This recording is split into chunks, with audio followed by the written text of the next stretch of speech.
I'm John Rees. I'm chairing today's rally for the Free Assange campaign. I was in court this morning and I'll be reporting it for the Middle East Eye. It is the single best day in this case since it began. I mean, it's a momentous day because essentially what has happened is that the United States government gave assurances to the court, a diplomatic note between governments, and this court said, we don't believe it. We just don't believe that he will have First Amendment rights, and we don't believe that he'll be treated like an American citizen would be, and we're sending it to a higher court, to another appeal in an English court to decide these matters.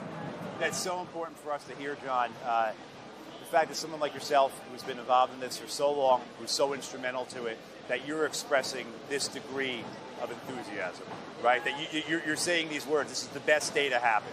It's the best day since we began. I mean, the only other comparable day was when the Magistrates' Court said that he shouldn't be extradited. We've gone through a whole number of appeals, one of which overturned that decision. This has basically reset the clock and given us another chance in the English courts, and that's very, very important indeed. And also it gives time for the political process to unwind some more, because it's absolutely clear that the American government are getting cold feet about this. This decision will give them even more pause for thought. We've always said that this is fundamentally a political case, and why this decision is important is because it gives more time for the politics to play out. I think a lot of people are probably wondering about a timeline. Any idea what that would look like? No, that will have to be decided between the judges and the lawyers. It will depend on the lawyers' availability, when they can get their cases together. But if anything that's happened previously in this case is anything to go by, it won't necessarily be a quick process. Right. And the first assurance on the death penalty, the court accepted that, correct? Everybody has accepted that that's now off the table. Okay. And then now goes to this issue of free speech. Yeah. And in particular, I think for those maybe who are not so familiar with this, what is the argument in that? Where is the court saying that Julian has a right to free speech? Because obviously Americans are saying it's not coming from our Constitution. The argument now is, will he be able to rely and securely rely on First Amendment protections, as any American citizen in an American court might claim?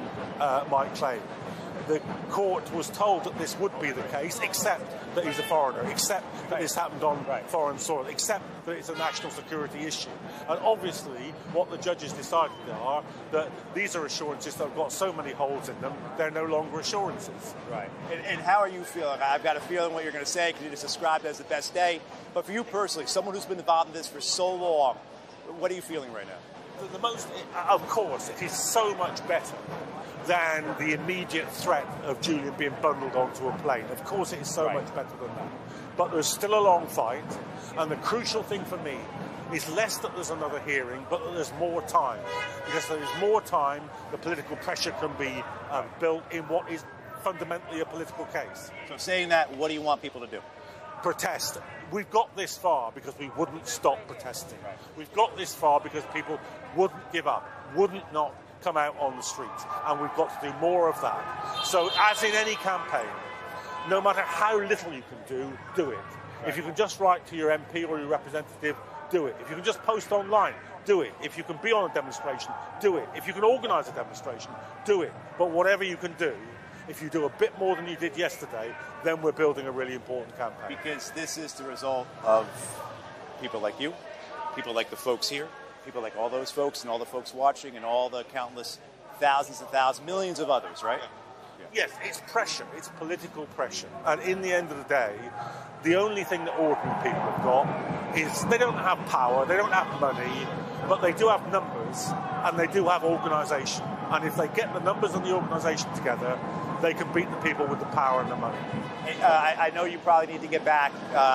Anything you want to say before you get back to it? Hopefully we can talk to you later again. Good day. Keep fighting. Right on.